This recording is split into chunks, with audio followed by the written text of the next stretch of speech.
मु सासपुर पंचायत सरपंच का प्रतिनिधि कौन है प्रशांत कुमार राउत मो ना आम पंचायत जो लोक सौम्य रंजन तार बापा चित्तरंजन से मामू घरे रोते मामू घर रही ड्रीम्स कॉलेज रे पढ़ुले से बहुत भल पिला भी अति निरीह लोक से कौटी कौन दिन ना से स्कॉलरशिप पिला सब प्रथम हुए आज आम शुणा पाइलु मुझे 2 दिन है मत फोन करते मुझे आसिली जे कॉलेज रे दुर्घटना है राति 2टार किमी दुर्घटना है आम गोटे सन्देह प्रश्नवाची सृष्टि हो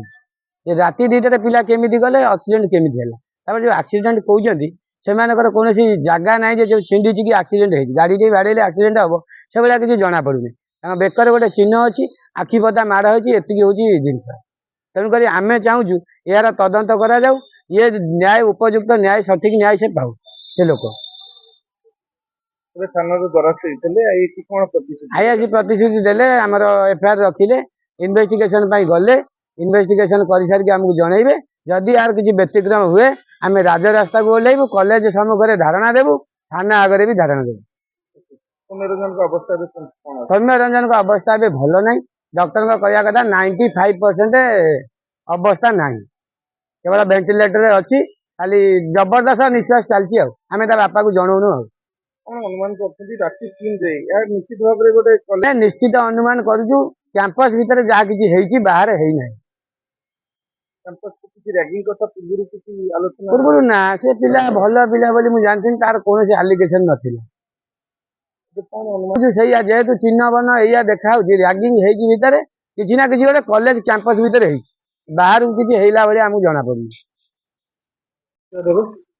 चित्तरंजन सेनापति कौन कौन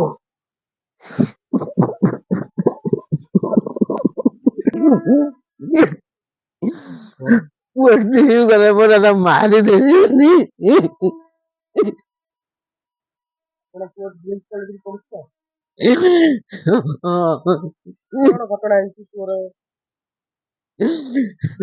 कौन जानू कि मारते कौन गाड़ी एक्सीडेंट से पाठ पढ़ा से परीक्षा चलता रूम रे शोला तापर कौन है जानू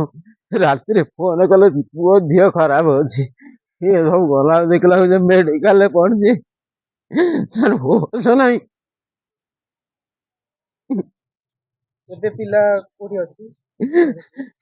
हॉस्पिटल अच्छी नखरा साउंड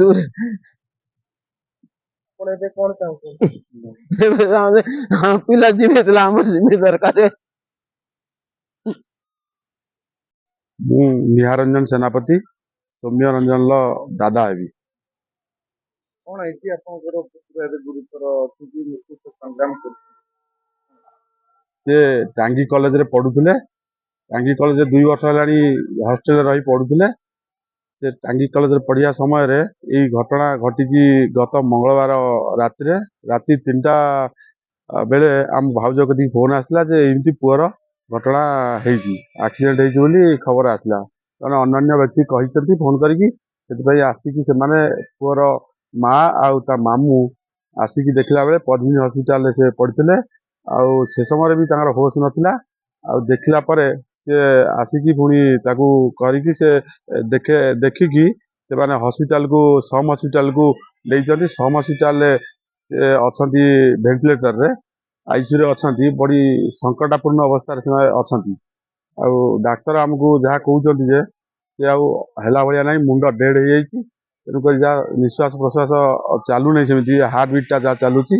आ डाक्तर आमको ऑलरेडी कही सारे 48 घंटा भितर किसी ना किसी गोटे हो जाए कौन अनुमान कर हठात एमती गुरुतर हो कॉलेज कैंपस भितर केमती कौन बड़ सन्देह सृष्टि करूँ यहाँ गोटे बड़ सन्देह सृष्टि कर आम गार्डियन हिसाब से कहूँ पिला को छाड़ीचु ड्रीम्स कॉलेज कर्तृपक्ष पाखे से अधिकार रहा कथा से तत्वावधान रखिकी से कड़न रखा था सी कौन 2टा बेले जाकि कौटी कौन कहते आम से मानुनु जेहेतु सौम्य रंजन डाण पट आखिरे आघात होती बेकर भी आघात होती आटा गोटे रैगिंग कि दलगत भाव में किसी आम अनुमान करुचु ଆପଣ କଣ ଅନୁମାନ କରୁଛନ୍ତି? ସେଇ ପ୍ରଶ୍ନ ଯଦି ଅଭିଭାବକ ମାନେ ସବୁ ପିଲାଙ୍କୁ ଏଠି ଛାଡ଼ିଛନ୍ତି ତାଙ୍କ ଦାୟିତ୍ୱରେ, ସେ ଦାୟିତ୍ୱ ଅବହେଳା କରିଛନ୍ତି, ଯାହାଫଳରେ ଏଇଭଳି ଘଟଣା ହେଇଛି। ସେ ସଠିକ୍ ତତ୍ତ୍ୱାବଧାନରେ କରିଥାନ୍ତେ ଏ ଜିନିଷଟା ହେଇନଥାନ୍ତା। ଏବେ ଆପଣ ଥାନା ଦ୍ୱାରସ୍ଥ ହେଇଛନ୍ତି, କଣ କେମିତି ନ୍ୟାୟ ଚାହୁଁଛନ୍ତି? ଆମେ ଥାନା ଦ୍ୱାରସ୍ଥ ହେଇଛୁ ଏଇଥିପାଇଁ ଯେ ଆମକୁ ସଠିକ୍ ନ୍ୟାୟ କରାଯାଉ, କି ଆମ ପୁଅର ଯାହା କ୍ଷତି ହେଇଛି, ଯାହା ହେଇଛି, ସେ ତ ଆମ ପୁଅକୁ ଫେରେଇ ପାରିବେନି, କିନ୍ତୁ ଆମ ପୁଅର ଯାହା ଭଲ ମନ୍ଦ ହେଇଛି ତାକୁ ସେ ଇଏ କରନ୍ତୁ। ଆମର ଗୋଟେ ବଢିଲା ପୁଅ, ମାନେ +2 ର ସାଇନ୍ସ ପଢୁଛି, ଓଡ଼ିଆ ଆଉ ଇଂଲିଶ ଦେଇଛି, ତୃତୀୟ ପରୀକ୍ଷା ପାଇଁ ପ୍ରିପାରେସନ୍ ହଉଥିଲା। ଆଉ ଏଇଟା ଗୋଟେ ବଡ଼ ଦୁଃଖର କଥା। ଆମ ପରିବାର ବି ସମସ୍ତେ ମର୍ମାହତ। ଆଉ ଏମିତି ବି ଆମ ପରିବାରରେ ଖାଇବା ପିଇବା ମଧ୍ୟ ନାହିଁ। ଆମେ ଏଇ 3-4 ଦିନ ହେଲା ଆମେ ପୁରା ମର୍ମାହତ ଅଛୁ। ଆଉ ଯାହା ଆମେ ଇଏ କରି ଠାକୁରଙ୍କୁ ଡାକୁଛୁ କି ଇଏ କରୁଛୁ ଯେ ତାର ଯେମିତି ଆତ୍ମାକୁ ଶୀଘ୍ର ଭଲ କରିଦେବେ, ଏଇଟା ଆମେ ଇଏ କରୁଛୁ ଆଉ।